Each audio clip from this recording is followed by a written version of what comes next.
Bonjour à tous, bienvenue sur l'Argus et bienvenue ici au Parc des Expositions de la Porte de Versailles pour cette 49e édition du Salon Rétromobile, un salon consacré aux véhicules anciens et de collection, mais pas que, puisque ces dernières années, il n'est pas rare de venir découvrir ici de nouveaux modèles prêts à débarquer sur le marché. La preuve une nouvelle fois cette année, comme vous pouvez le voir ici sur le stand Renault, où le constructeur français a mis l'accent cette année sur la transmission du savoir-faire. Vous l'apercevez sans doute derrière moi, 8 modèles sont exposés ici. D'un côté, 4 sont des modèles originaux, des icônes lancées durant le siècle dernier. Et de l'autre, 4 sont des réinterprétations modernes de ces mêmes véhicules.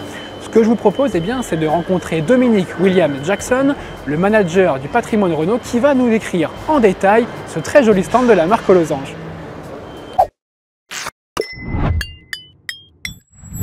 Cette année, à Rétromobile, on a décidé de mettre en dialogue des véhicules historiques et de les confronter à des versions modernes réinterprétées au goût d'aujourd'hui. Donc on a commencé par la Renault 17 qui est ici un modèle de 79, donc une phase 2, un des tout derniers modèles commercialisés puisque la carrière de la Renault 17 a débuté en 1971, elle a été restylée en 1976 et là on a justement une version restylée avec une face avant spécifique, les fameux sièges pétales et à l'arrière on a un bandeau lumineux en projecteur arrière. C'est une tradition maintenant depuis quelques années, on donne carte blanche à un designer connu pour réinterpréter les lignes d'un véhicule iconique. Cette année c'est R17 Restomod avec Horaito. Un Restomod n'est pas un concept car. Restomod, c'est la contraction de restauration et modernisation. Ça veut dire qu'on va partir d'une caisse historique, c'est une véritable Renault 17 que vous avez ici sous les yeux, à laquelle on va redesigner l'allure intérieure et extérieure. De plus, cette version interprétée par Horaito a été rétrofitée, ça veut dire que c'est aujourd'hui un moteur électrique à l'intérieur. Ceci dit, on reprend les codes stylistiques de la Renault 17 historique. On va retrouver les compteurs avec 4 casquettes de la phase 1 de la Renault 17, le bandeau lumineux de la phase 2 de la Renault 17 et évidemment la cellule centrale qui est une véritable Renault 17. Donc on retrouve cet esprit coupé avec même les jalousies, c'est-à-dire ces stries que nous voyons sur les vitres de custode qui font toute l'identité de la Renault 17. Ce Restomod est un modèle unique. La Renault 4, c'est un des véhicules les plus iconiques dans la gamme Renault. Elle a une carrière de plus de 30 ans, elle est apparue en 1961 jusqu'en 1992. C'est la Renault la plus vendue au monde, 8 135 000 exemplaires. C'est pour ça qu'elle a vraiment marqué des générations de conducteurs et évidemment le paysage routier dans le monde puisqu'elle a été produite dans 28 pays et commercialisée dans plus de 100 pays. La version aujourd'hui que nous avons sur le stand à Rétromobile est une version super de 1962, donc un des tout premiers modèles. Et la particularité de cette voiture, c'est l'arrière, puisque là on va avoir un double pare-choc qui va s'abaisser vers le bas. Et là on va avoir une vitre de lunettes arrière qui peut coulisser à l'intérieur. Et donc vraiment ce qui est assez spécial, c'est le haillon qui s'ouvre vers le bas comme ça. Hop, on a une magnifique housse à l'intérieur et donc qui, contrairement à toutes les autres Renault 4 où le haillon s'ouvrait comme ça, là on a une ouverture inversée. La version Super n'a pas duré très longtemps, elle a eu 2 ans de carrière et elle a laissé place à d'autres modèles. C'est pas forcément le plus pratique pour aller chercher des objets dans le fond du coffre, mais c'est ce qui fait tout son charme. Donc sur la Renault 4 e-Tech électrique, on va reconnaître les codes stylistiques qui proviennent de la Renault 4 historique, à commencer par la face avant, dont la calandre lumineuse reprend la forme des dernières versions de Renault 4. On va aussi avoir des couleurs qui vont rappeler la palette de couleurs historique. Et aussi, on est sur une voiture e-core avec un haillon arrière avec une versatilité d'usage que justement était une des qualités de la Renault 4. Une autre particularité, c'était sur la Renault 4 historique, on pouvait avoir en option un grand toit en toile qui était sur toute la longueur, qu'on retrouve sur cette option plein sud sur la version e-Tech électrique. On retrouve aussi une hauteur de caisse qui rappelle la hauteur de caisse de la Renault 4 historique. Alors on vient de voir la Renault 4 qui en quelque sorte était la voiture pour tous, c'est-à-dire que c'était un concept qui était suffisamment polyvalent pour répondre aux usages de tout le monde.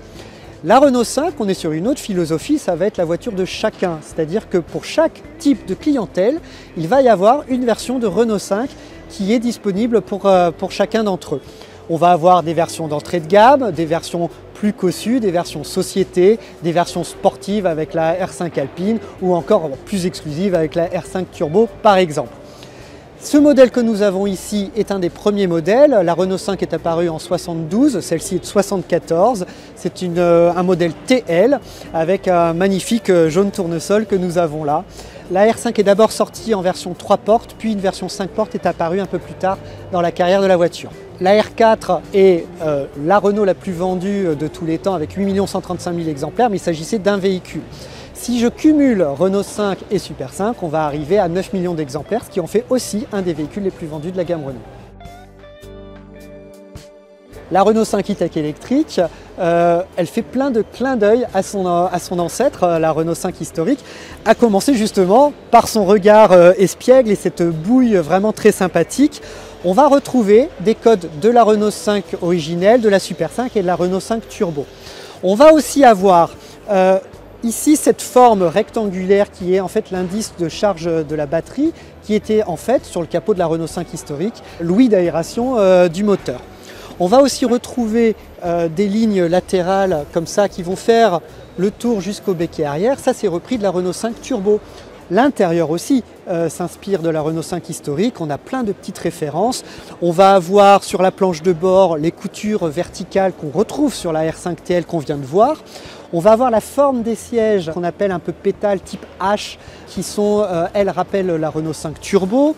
On va avoir toutes les informations rassemblées sur un seul compteur rectangulaire derrière le volant ou le ciel de toit strié, c'était des losanges dans la R5 historique, on va avoir des rectangles à l'intérieur de celle-ci. Alors là, on va remonter dans le temps, on va aller jusque dans les années 20, début du XXe siècle. Donc là, tous les constructeurs automobiles se lancent dans une course au record et justement vont commencer à être créés des circuits spécialisés pour ça. Je pense notamment à l'anneau de vitesse de Montlhéry qui a été créé en 1924, sur lequel ont été battus de nombreux records à partir de 1925 avec des versions 40 chevaux des records. Le modèle que nous avons ici sur le stand à Rétromobile est une réplique du modèle de 1926 qui a battu de nombreux records sur l'anneau de vitesse de Montlhéry, comme les 50 miles à plus de 190 km/h ou bien les 24 heures à plus de 173 km/h. C'est un moteur de 9000 cm3 de seulement 140 chevaux, ça peut paraître peu, et pourtant elle a réussi à battre tous ses records d'endurance. Et justement, si elle est ici sur le stand à Rétromobile, c'est parce que c'est une formidable introduction sur Filante Record 2025 qui est située juste derrière nous. Alors en point d'orgue de notre stand à Rétromobile, on va avoir Filante Record 2025 qui fait référence à l'étoile filante de 1956, mais en termes de design, à la 40 chevaux des records de 1926 que nous venons de voir justement. On retrouve ce fuselage très profilé et cette arrière pointue qu'on retrouve sur la 40 chevaux des records. La vocation de Filante Record 2025, comme son nom l'indique, est de battre des records également cette année. Petite anecdote qui est illustrée ici avec la 40 chevaux des records, c'est qu'à partir de 1925, Renault va adopter le losange comme logo de l'entreprise. Et donc la 40 chevaux des records a été une des toutes premières à arborer ce losange sur sa calandre à l'avant. C'est une des voitures qui va présenter la nouvelle identité de la marque puisque toute la gamme Renault va être généralisée avec cette calandre losange. Ce qui veut dire 1925-2025, 100 ans du losange. Voilà pour ce petit tour découverte du stand Renault ici au salon Rétromobile à Paris. Pour les visiteurs, eh bien, je vous invite à vous rendre au parc des expositions pour venir découvrir une nouvelle fois ce stand, mais aussi tous les autres constructeurs présents ici pour cette 49e édition du salon. Moi, je vous invite à vous abonner à notre chaîne YouTube largus.fr ainsi qu'à nos différents réseaux sociaux et à très bientôt pour une nouvelle vidéo. Ciao!